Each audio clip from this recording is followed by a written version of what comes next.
मार्कंडे सहकारी रुग्णालयाच्या पाठीमागे असलेल्या कुंचीकोरवी झोपडपट्टी परिसरात ड्रेनेजची समस्या गंभीर बनली आहे। दर 2 दिवसांनी ड्रेनेज भरून सांडपाणी घरात व रस्त्यावर वाहत असून नागरिकांचे दैनंदिन जीवन विस्कळीत झाले आहे। गाळ काढल्यानंतर तो योग्य पद्धतीने टाकला जात नसल्याने रस्त्यावर राडिंग होत आहे। यामुळे परिसरात दुर्गंधी पसरली असून नागरिकांना प्रचंड त्रास सहन करावा लागत आहे। स्थानिक रहिवाशांचा आरोप आहे की महापालिका कर्मचाऱ्यांकडे वारंवार तक्रार करूनही ते टाळाटाळ करतात आणि वेळेत काम पूर्ण करत नाहीत।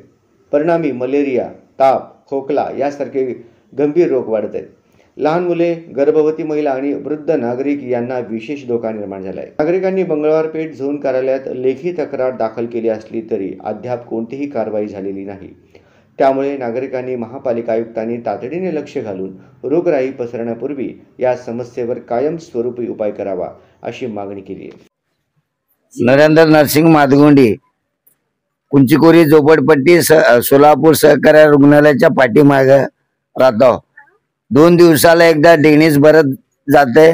गाळ काढल्या म्हणून सांगते ती काढतच नाही। ते हे घालून पाईप घालून हे करते ती ताराचे राड घालून हे करते ती। पाणी गेलं तर ना ते घुस लागलेले आहे ते नंतर ना येऊन काढतो म्हणते, काढतच नाहीत। इथं गल्लीमध्ये सगळ्यांना रोगराई झालेला आहे, तब्येत बरोबर नाहीत आणि त्यासाठी बाया पण आहे ती, त्यांना पण उलट्या होऊ लागले ती। जूनला तक्रार केला पाठवतो म्हणतात, त्यांनी येत नाहीत। आता ड्रेनेज लाईन भरलेला आहे, त्यासाठी गाळ काढण्यासाठी अपेक्षा आहे। ते कुठं भरलं, कुठनं काय झालंय, गाळ पण नेमकं प्रॉब्लेम काय ते काढायचं, सगळं मोकळं करायचं, तेवढंच आमचं म्हणणं बरोबर। आणि 2-3 दिवस लिहिला नापेर लक्ष्मी चंद्रशेखर मादगुंडी మేము కుంచికోరి झोपडपट्टीला ఉంటాం। तर 15 వేళ గాలి తీస్తున్నారు, ఓతురు గాలి తీస్తున్నామని చెప్తున్నారు కానీ కంపల్సరీ నిండుతూనే ఉన్నది। అది ఇప్పుడు తీసి పోతారు కదా, కలాస్ 1 तास 2 तासే అది ఖాళీ, మళ్ళా తీస్తారా 3 तास మళ్ళా నిండుతూనే ఉన్నది। ఎరికేనా దోమలు ఇట్లా డెంగ్యూ అయింది మొన్న అయితే చిన్న పిల్లగానికి డెంగ్యూ అయింది। केलाव आता त्यांनी काढते तर उत्तम म्हणून आहेत, उत्तम श्रवण म्हणून आहेत।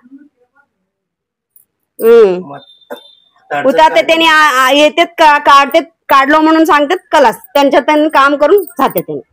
हे आता काढलं ना दुसऱ्या दिवशी कलास परत भरतायच केलंय। परवा अष्टमीला येऊन गेले तर एक साहेब येऊन गेले, त्यांचं नाव माहित नाही मला। मग त्यांनी आले तर त्यांनी पाणी काढलेत म्हणून सांगितले, तर मग गाळ काढायला यांना सांगितले, तर मग गाळ तिकडनं काढून आलेत म्हणले, परत भरतच आहे ते। आता अष्टमी आता 3-4 महिने झाले, आता आल्या तसं काढल्या तसं भरायला लागलाय, आल्या तसं काढल्या तसंच भरायला लागलाय। आणि नेमकं काय प्रॉब्लेम आहे त्यांनी सांगे ना आम्हाला, काय म्हणलं तर घुस काढलेत तेवढं सांगायला लागलेत आम्हाला। आमचं म्हणणं काय म्हणलं तर ते सगळं साफ व्हायला पाहिजे, ते सगळं साफ व्हायला पाहिजे। आम्हाला क्लिअर झाले तर बस, आम्हाला काहीच नाही।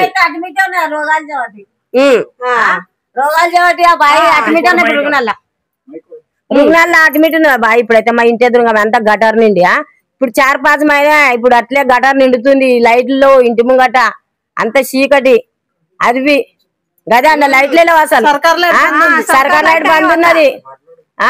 పిల్లల పానాలు ఇచ్చారు ఉండలేదు, అంత గటర్ అంతా నిండి పోయింది, ఇట్లా భర్పూర్ ఇట్లా పానాలు అయితే అదే ఇంటికి 4 పిల్లలు అందరు రోగాలు వస్తున్నాయి అందరికి। इथं 2-3 परवा तर ना घाळ काढायला तर ना उलट्या झाल्या, आमचं सगळं उलट्याच झाल्या इकडे। रोगाला जे కింద పడుతుంది కదప్పా, గట్లా అంటున్నాం। ఇలా మనిషి ఇలా మనుషులు వీధిలో నిలబడుతున్నారు మంది 2-3 दिवसला అంతా జేపీలు చూడు, 2-3 दिवसला జేపీలు గట్లా అంటున్నాం। आता इथं समोरच आहे आम्हाला।